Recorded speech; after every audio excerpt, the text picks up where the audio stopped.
My parents secretly sold my $450,000 zero-cents lakeside home while I was overseas, using a forged power of attorney. When I confronted them, my mom said, "You've always wasted money on meaningless things. We need that money for your brother's future." But I didn't scream. I smiled. Because what they didn't know was Whispering Pines wasn't legally mine anymore. I'd protected it months ago. They thought they stole my dream. What they really did was walk straight into a trap. My name is Nathan, and for most of my life, I've been the dependable one, the fixer, the one who keeps things steady while everyone else chases chaos. I'm 35 now, an architect by trade, a career that's all about structure, balance, and patience. Maybe that's why I chose it. Because growing up, nothing in my home was ever steady. My parents always had big ideas, flashy dreams, and once-in-a-lifetime opportunities that never quite panned out, and whenever one of those dreams crumbled, it was me picking up the pieces.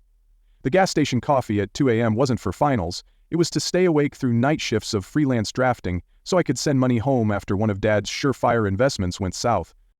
Even when I had something for myself, like a long-planned backpacking trip through the Sierras, it never lasted.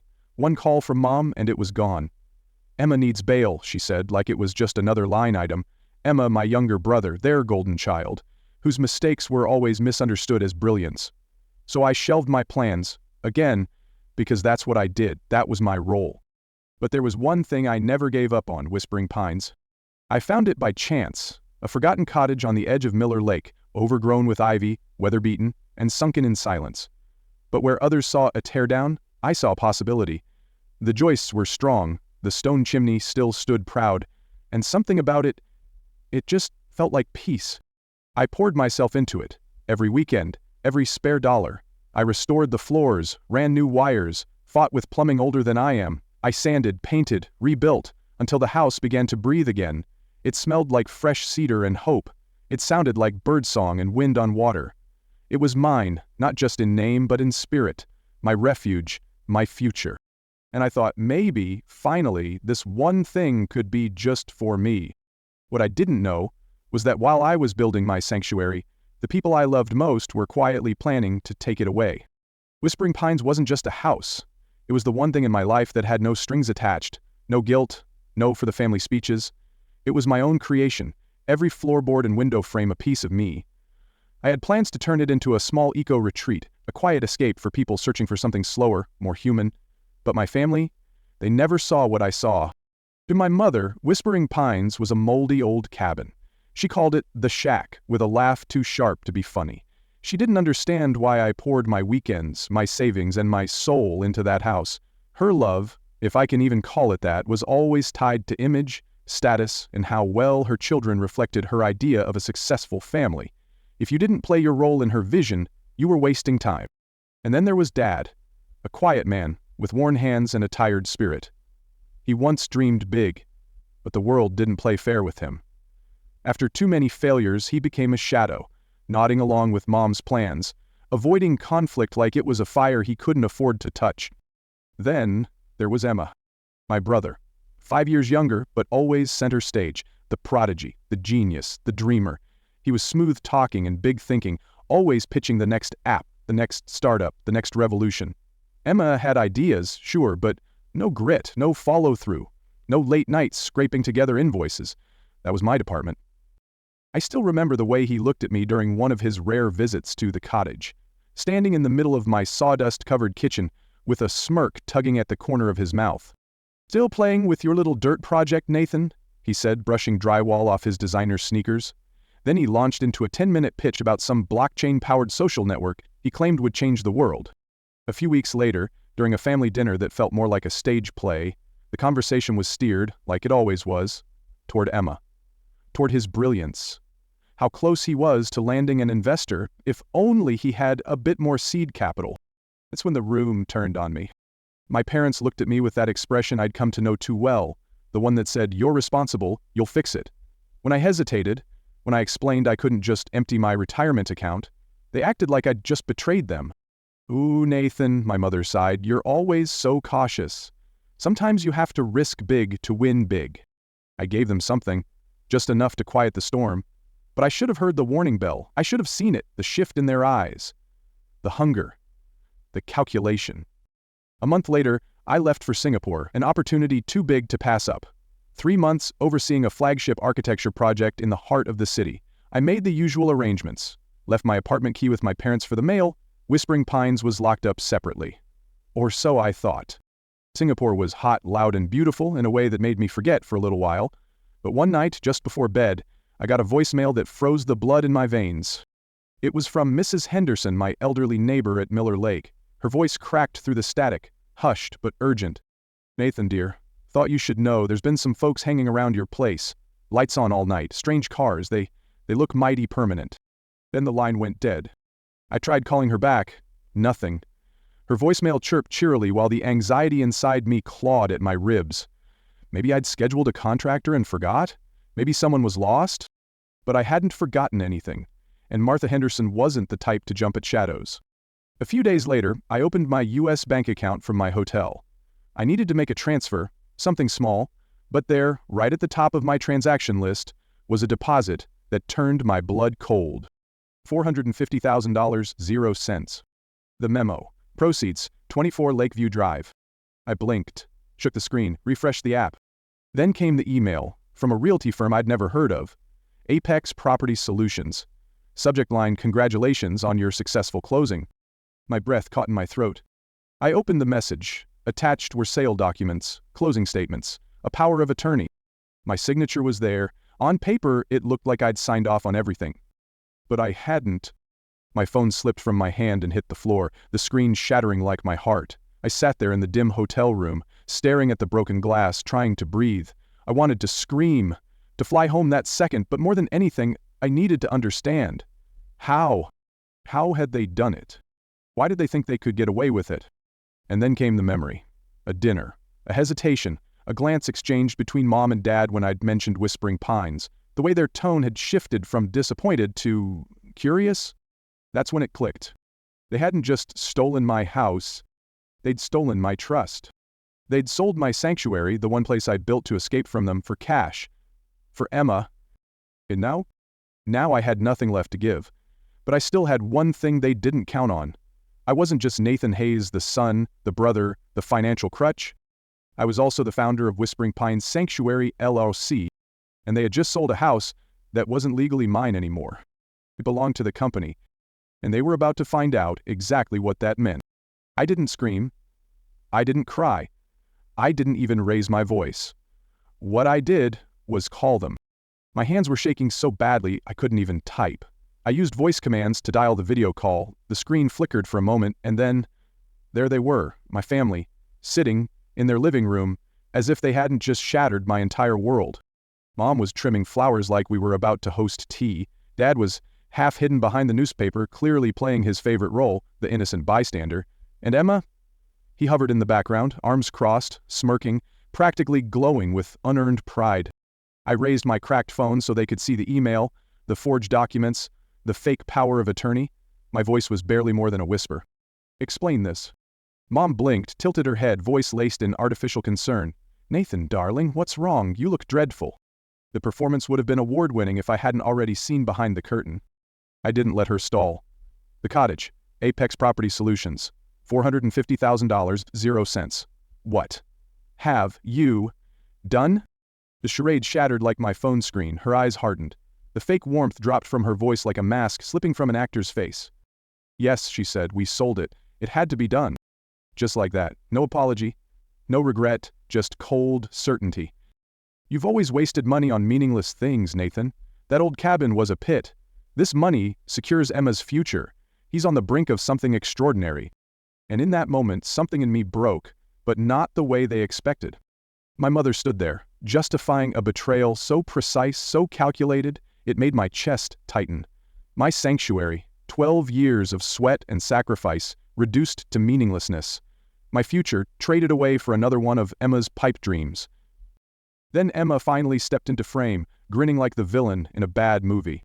"Lighten up," he said, waving a hand. "It's just a pile of wood. Once my app hits, I'll buy you 10 of those crappy cabins. You'll thank me later."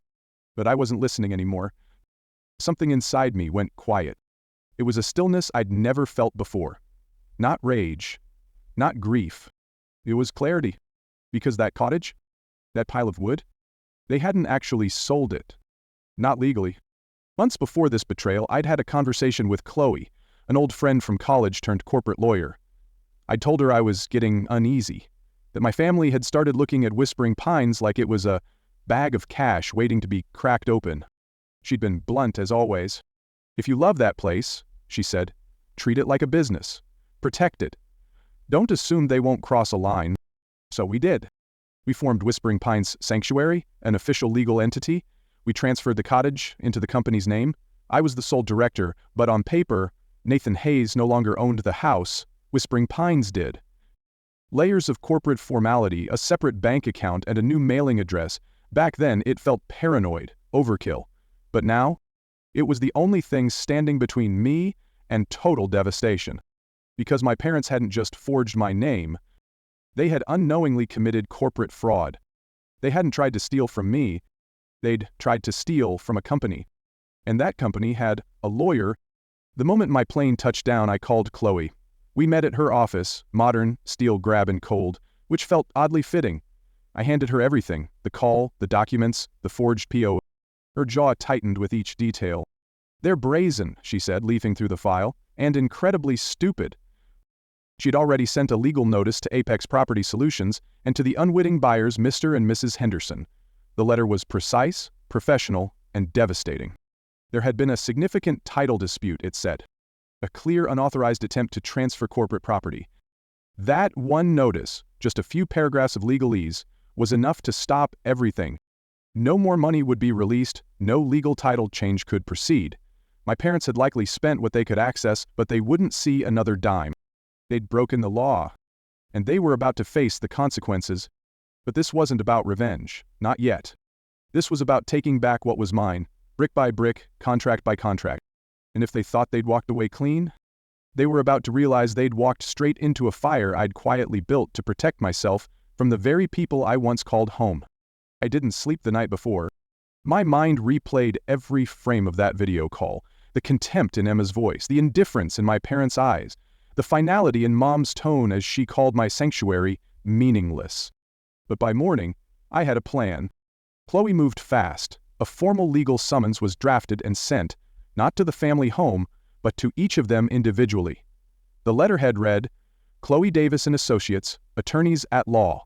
The subject line cut through the nonsense. "Urgent legal matter, regarding property, at 24 Lakeview Drive." The name on the letter, Whispering Pines Sanctuary LLC, meant nothing to them yet, but it would. They arrived at Chloe's office looking like they were walking into brunch.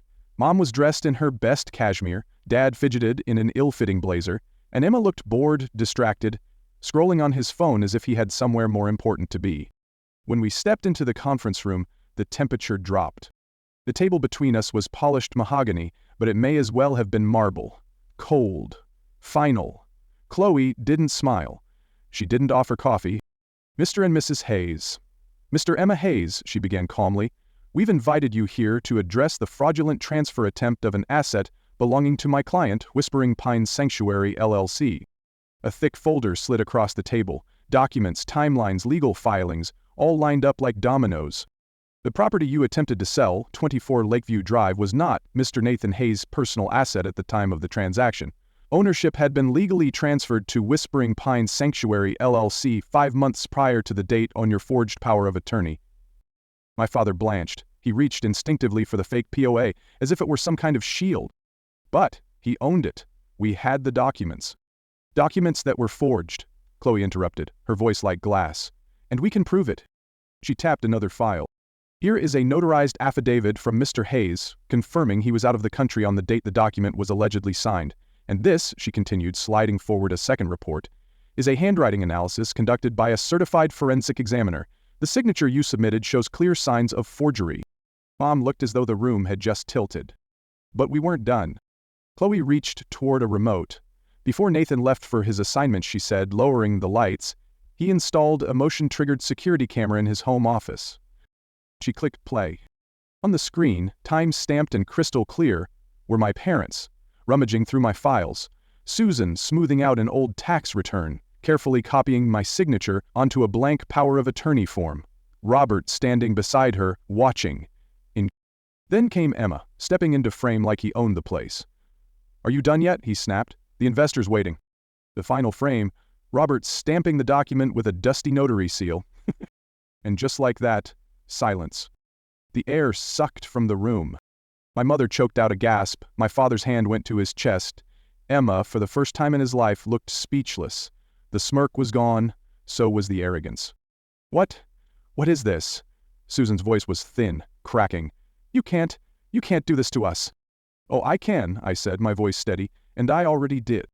I stood, my chair sliding back with a quiet scrape.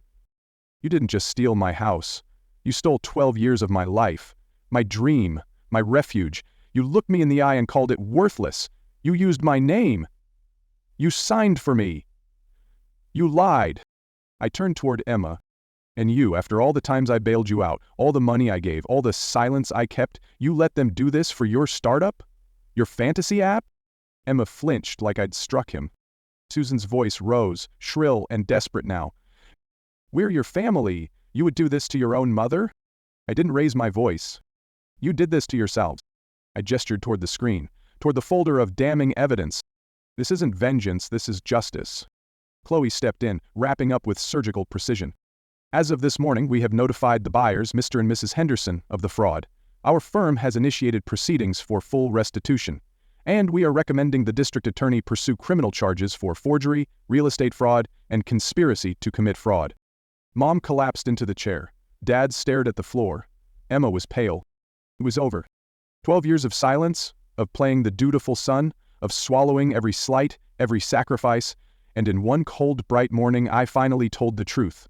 With evidence, with law, and most importantly, with no apology. They forged my name, but they couldn't rewrite who I am. They say the truth sets you free. But what they don't tell you, what they can't prepare you for, is the wreckage left behind in the process. The silence that follows when the shouting stops. The weight that lifts but leaves a mark. After that day in Chloe's office, after the footage played and the evidence was laid bare, there was no more pretending. My family didn't leave in rage. They left in ruin. The truth had scorched through every layer of denial and burned clean through their defenses. What followed was a legal unraveling I couldn't have scripted better if I tried. Chloe, ever steady, made sure the Hendersons were informed. Their dream of lakeside mornings and coffee on the porch had been hijacked by my family's deceit. And while the court filings were carefully worded, the message was clear. They had been victims too. The Hendersons filed their suit. The funds, what was left of them, were frozen. My parents, it turned out, had already spent a shocking amount, mostly on Emma's latest startup, which, like the ones before it, had no product, no team, just buzzwords and bravado. The ripple effects were swift. Their community, the one they'd clung to with white gloves and polished smiles, began to whisper. The story couldn't be contained. Church groups exchanged concerned glances. Friends grew distant. Even their extended relatives, the ones who once praised them, called to ask, what happened? Susan, the woman who once held court at dinner parties, faced the one thing she feared most, shame. And Robert, her long-suffering sidekick, retreated into silence, watching as the walls closed in. But the part that cut the deepest wasn't their downfall, was the way they still tried to pull me back in. They sent voicemails, long, rambling, pleading. My mother, through tears, asked how I could be so cruel. My father begged for help with legal fees. Emma, unsurprisingly, didn't call. He just posted cryptic rants online about betrayal and family snakes. For a brief moment, I hesitated. There's something in us that aches to fix what's broken, especially when what's broken is the people who raised us. But I remembered the footage, the forged signature, the casual, ruthless way they tossed my dreams aside. I whispered, to no one in particular, "Not this time." And I meant it. I gave Chloe full control over all communication. I changed my number, I deleted their emails. It wasn't revenge. It was survival. And then something unexpected happened. My Aunt Carol called. She'd always kept her distance from my mother's high drama, content to stay on the sidelines. But she'd heard the whispers, seen the fallout. And now, she wanted the truth. So I gave it to her, unfiltered, unpolished. And when I finished, there was a pause. Then she said something I'll never forget. "Nathan, your mother always thought Emma was the precious one. But it was you who held everything together.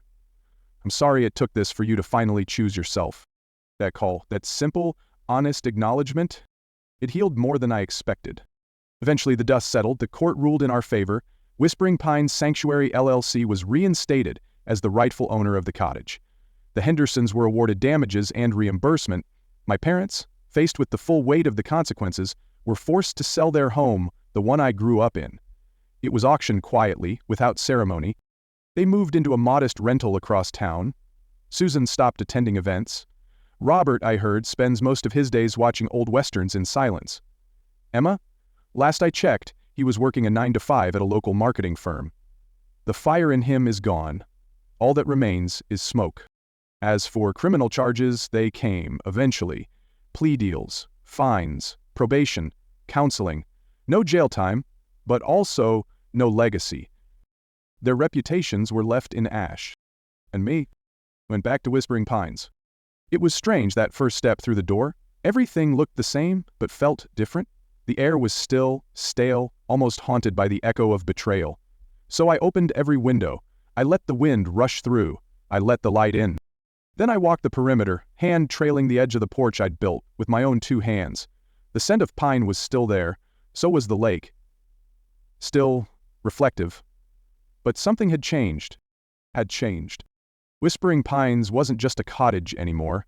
It was a monument to endurance, to boundaries, to choosing peace over proximity. I restarted the plans for the ego retreat, but this time I built something else too. A sense of self that didn't need anyone's permission to exist. I wish I could say the hurt is gone. It's not. It lingers. Some nights it shows up uninvited, during holidays, on rainy days, in the quiet moments. But I've learned how to carry it. More than that, I've learned that no is a full sentence. That love without respect is not love. That blood may connect us, but it does not define us. I still see Chloe often. Sometimes we talk business, sometimes we don't. She gifted me a watercolor of the lake, soft blues and greens, hanging now in my kitchen. Aunt Carol comes by with fresh bread and firm advice. They are my people now. Chosen, honest, unshakable. So yes, betrayal by family cuts deep. But sometimes, it also carves out a place within you, a quiet space, where something stronger can grow.